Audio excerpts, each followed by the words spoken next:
যাদের পিতা হযরত ইব্রাহিম আলাইহিসসালাম নমরুদ ও তার সাঙ্গপাঙ্গের অত্যাচারে আল্লাহ তাআলার নির্দেশে তার স্ত্রী হযরত সারাকে নিয়ে শাম দেশে হিজরত করলেন। দুর্ভাগ্যক্রমে সেখানকার বাদশাহ ছিল জালিম ও ভীষণ বদলোক। বাদশাহের লোকেরা হযরত ইব্রাহিম আলাইহিসসালাম ও তার সুন্দরী স্ত্রী হযরত সারার আগমনের সংবাদ বাদশাহের দরবারে পৌঁছে দিলে বাদশাহ তাদেরকে ধরে নিয়ে আসতে বলে।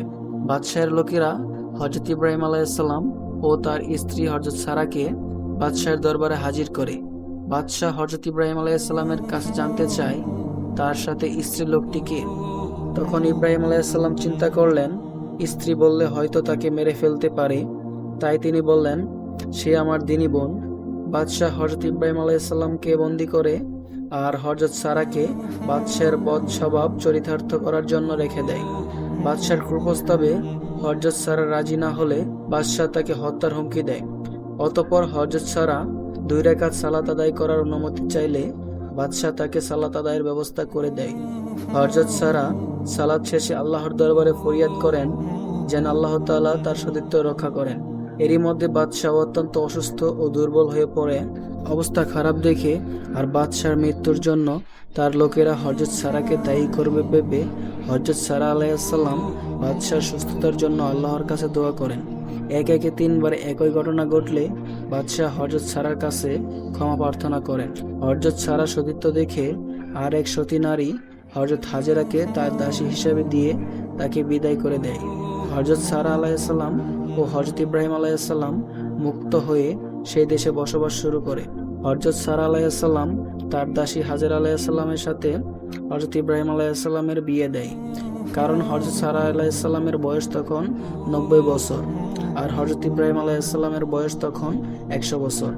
তাদের বিয়ের দীর্ঘ সময় পার হলেও তখনও হযরত সারা আলাইহিসসালাম মা হতে পারেননি।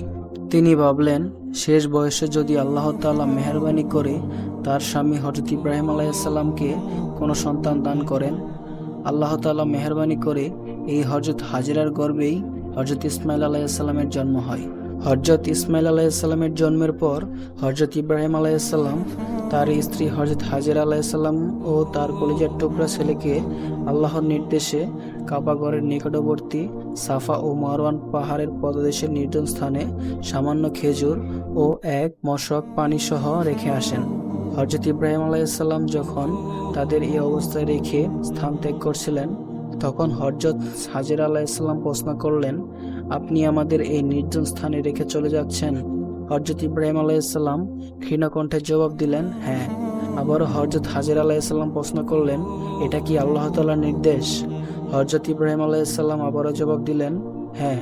হযরত হাজেরা আলাইহিসসালাম আল্লাহ তাআলার উপর ভরসা করে তার শিশু সন্তানকে নিয়ে সেখানে অবস্থান করলেন। সে সময় কাবাগরের তেমন কোনো চিত্র ছিল না। কাবাগরের ভিত্তিটি জমি থেকে বেশ উঁচু ছিল। বৃষ্টির পানিতে সৃষ্ট বন্যায় চারপাশ ভেঙে গিয়েছিল। হযরত হাজেরা ও তার সন্তানের খাদ্য ও পানীয় যখন শেষ হয়ে গেল, হাজেরা তখন খাদ্য ও পানির সন্ধানে সাফা ও মারওয়ান পাহাড়ে দৌড়াদৌড়ি শুরু করলেন। যখন নিরাশ হয়ে ফিরছিলেন, তখন একটি আওয়াজ শুনতে পান।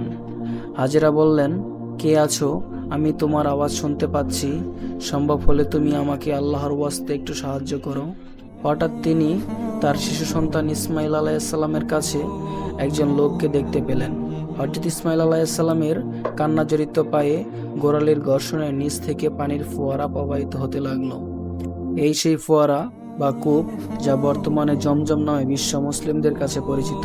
হযরত হাজেরা আলাইহিসসালাম তার মশক পূর্ণ করে নিলেন আর নিজ তৃপ্তি সহকারে পানি পান করলেন।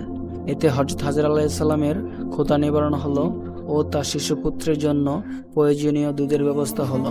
হযরত হাজেরা সাফা ও মারওয়ান পাহাড়ে ক্রমাগত 7 বার দৌড়াদৌড়ি করার কারণে সেই ঘটনাকে কেন্দ্র করে আল্লাহ সুবহানাহু ওয়া তাআলা হজ ও উমরা পালনকারীদের জন্য সাফা ও মারওয়ানে 7 বার দৌড়াদৌড়ি করার বিধান জারি করেছেন।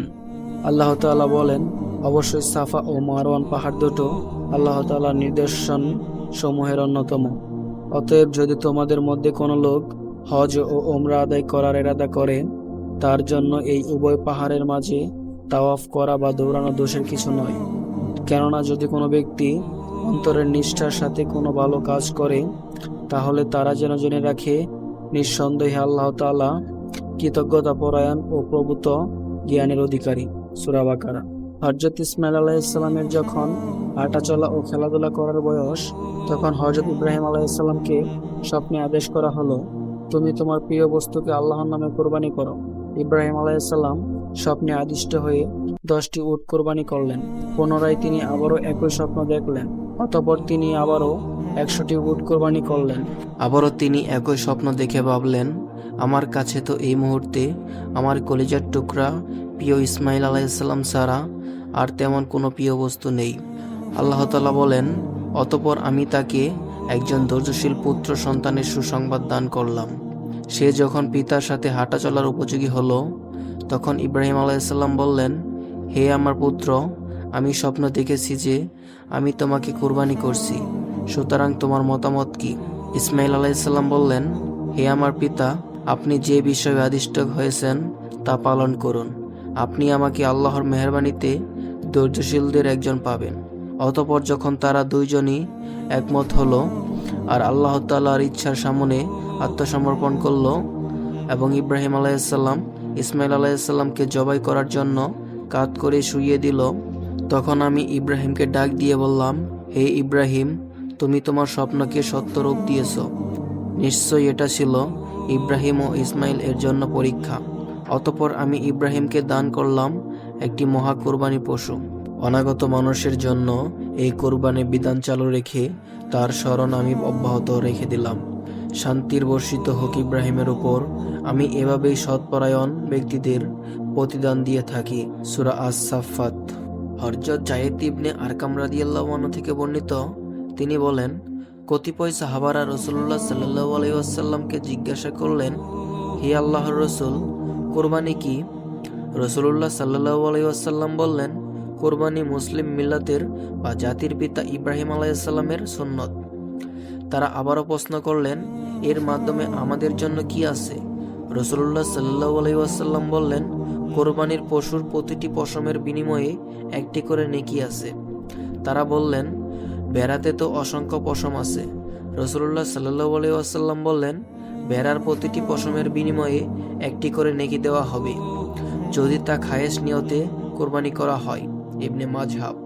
আবু দাউদ শরীফের একটি হাদিসে বর্ণিত আছে যে রাসূলুল্লাহ সাল্লাল্লাহু আলাইহি ওয়াসাল্লাম, আল্লাহর নিকট সবচেয়ে মর্যাদার দিন হচ্ছে কোরবানির দিন। কুরবানি কোনো চাপ বা জবরদস্তির বিষয় নয়। মানুষ স্বেচ্ছায় তার প্রতিপালকের সন্তুষ্টি অর্জনের আশায় সবচাইতে প্রিয় বস্তু ত্যাগ করার মানসিকতা সৃষ্টি করে। যেমন হযরত ইব্রাহিম আলাইহিসসালাম শুধুমাত্র স্বপ্নে দেখেছিলেন, তোমার প্রিয় বস্তু আল্লাহর রাস্তায় কোরবানি করো, আর তেমনি তিনি তার আদরের একমাত্র সন্তান হযরত ইসমাইল আলাইহিসসালামকে কোরবানির জন্য সম্পূর্ণভাবে প্রস্তুত ছিলেন। পৃথিবীতে মানুষের কাছে সবচাইতে আকর্ষণীয় বস্তু হচ্ছে অর্থ সম্পদ ও টাকা কড়ি আর সন্তান। এই অর্থ সম্পদের মোহত্যাগের এই মানসিকতা সৃষ্টি করাই হচ্ছে কোরবানির শিক্ষা।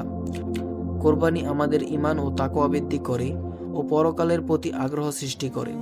রাসূলুল্লাহ সাল্লাল্লাহু আলাইহি ওয়াসাল্লাম নির্দেশ করেছেন, হে লোক সকল, তোমরা কুটিমুক্ত ও উত্তম প্রাণী কোরবানি করো, কারণ কোরবানির এই পশুই হবে তোমাদের জান্নাতে যাওয়ার বাহন। কোরবানি সচ্ছল সব মুসলমানের ওপর ওয়াজিব। কোরবানির গোশতের ওপর আত্মীয় স্বজন, পাড়া প্রতিবেশী, গরিব মিসকিন ও মুসাফিরের হক আছে। খেয়াল রাখতে হবে সমাজের কোনো একজন ব্যক্তিও যেন কোরবানির গোশত থেকে বঞ্চিত না হয়। কিন্তু কোরবানির চামড়া শুধুমাত্র যাকাতের হকদার ব্যক্তিই পাবে।